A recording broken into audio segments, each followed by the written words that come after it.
হে জগতবাসী, আজ আমি শামীম আলী চিশতি আপনাদের সামনে একটি আলোচনা নিয়ে আসলাম। সে আলোচনাটি হলো, এই পৃথিবীতে আমরা এসেছি, কিন্তু আল্লাহর সৃষ্টির রহস্য, আল্লাহর গোপন ভেদ রহস্য আমরা কখনো জানতে চাইলাম না, জানলাম না, তবে আমরা নির্বোধ রয়ে গেলাম। তবে একটু জানতে চাব যে আল্লাহ কিন্তু বলেছে যে আমি সর্বময় বিরাজিত। তাহলে সর্বময় যদি আল্লাহ বিরাজ থাকেন, তাহলে মোহাম্মদ শ্রেষ্ঠ নবী, আল্লাহর দোস্ত, শ্রেষ্ঠ দোস্ত, তাহলে তিনিও সর্ব জায়গায় বিরাজমান। সর্ব জায়গায় হযরত মুহাম্মদ সাল্লাল্লাহু আলাইহি সাল্লাম বিরাজমান কি করে? আল্লাহ কি বলেছেন? হে আমার রাসূল, আমি যদি আপনাকে সৃষ্টি না করতাম, তাহলে আমি জগতের কোনো কিছুই সৃষ্টি করতাম না। হে জগতবাসী, আজকের এই কথাগুলো একটু মনোযোগ দিয়ে শুনবেন, কেননা যে আজকের কথাগুলো একটু অন্যরকম হতে চলেছে। যেমন যে আল্লাহ বলেছে, আমার রাসূলের নূর, আমার মুহাম্মদের নূর যদি আমি সৃষ্টি না করতাম, তাহলে আমি জগতের কোনো কিছু সৃষ্টি করতাম না।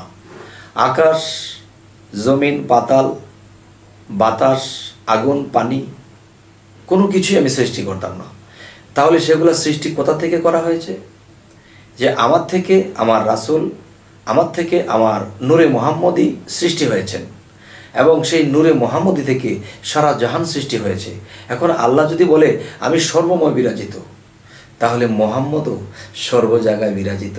কেননা আল্লাহ কি একা একাই সর্ব জায়গায় বিরাজ হবেন? সাথে মুহাম্মদকে রেখেছেন, তখন মুহাম্মদও সর্ব জায়গায় বিরাজিত। কিভাবে?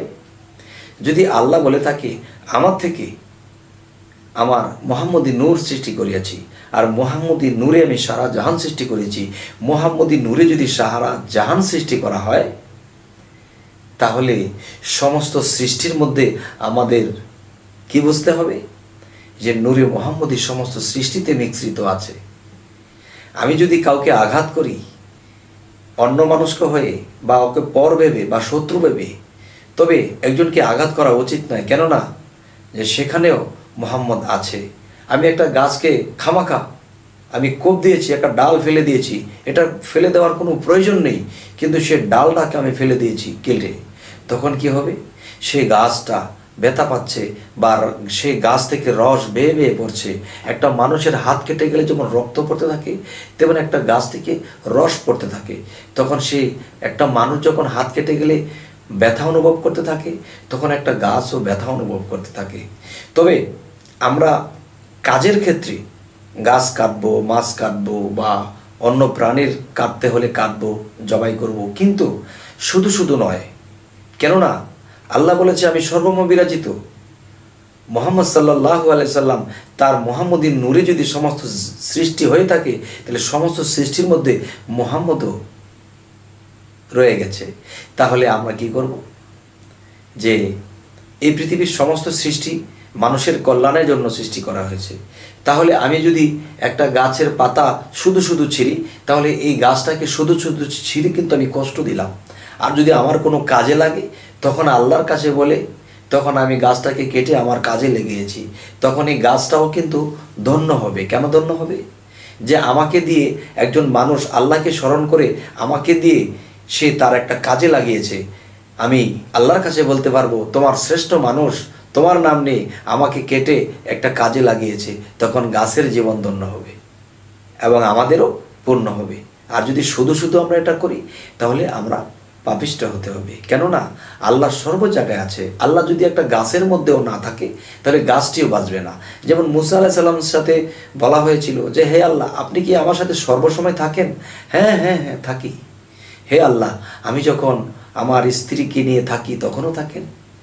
তখন আল্লাহ বলতেছে হ্যাঁ তখন থাকি। হে আল্লাহ, আপনি তখন থাকেন, আমার কি লজ্জা করে না?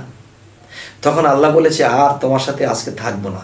তখন কিন্তু সেই রাত্রে মুসা আলাইহিস সালাম চিৎপাটন করে যে পড়েছে, সারা রাত্রে তার কোনো হুদিস ছিল না। সকালবেলা যখন আল্লাহ এসেছে, তখন সে জাগ্রত হয়েছে। তার মানে বোঝা গেল আল্লাহ করলে শাহিন কাদির, আল্লাহ সর্বশক্তিমান, আল্লাহ সর্ব বিষয়ে সর্বশক্তিমান, তিনি সব জায়গায় বিরাজমান।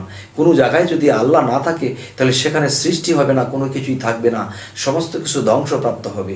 হে জগতবাসী, আজকের এই আলোচনার একটা মূল বিষয় হলো যে আল্লাহ যদি বলে থাকে আমি সর্বময় বিরাজিত, তাহলে মুহাম্মদ সাল্লাল্লাহু আলাইহি সাল্লাম তিনিও সর্ব জায়গায় বিরাজিত। তিনি কি মারা গেছেন? না বাবা, তিনি যেই বডি বা যে শরীরের মধ্যে বাস করতেন, তিনি রুহু বা আত্মাটা সেখানে বসবাস করতেন। যখন তিনি সেই আত্মা বা সেই রুহু, যখন সেই মহাত্মা যখন সেই দেহ থেকে বের হয়ে যাবে, তখন দেহটা পড়ে গেছে, আর সেই দেহের মধ্যে তিনি বাস করতেন, আর সেই দেহটাকে সযত্নে সেই মদিনার বুকে রাখা হয়েছে।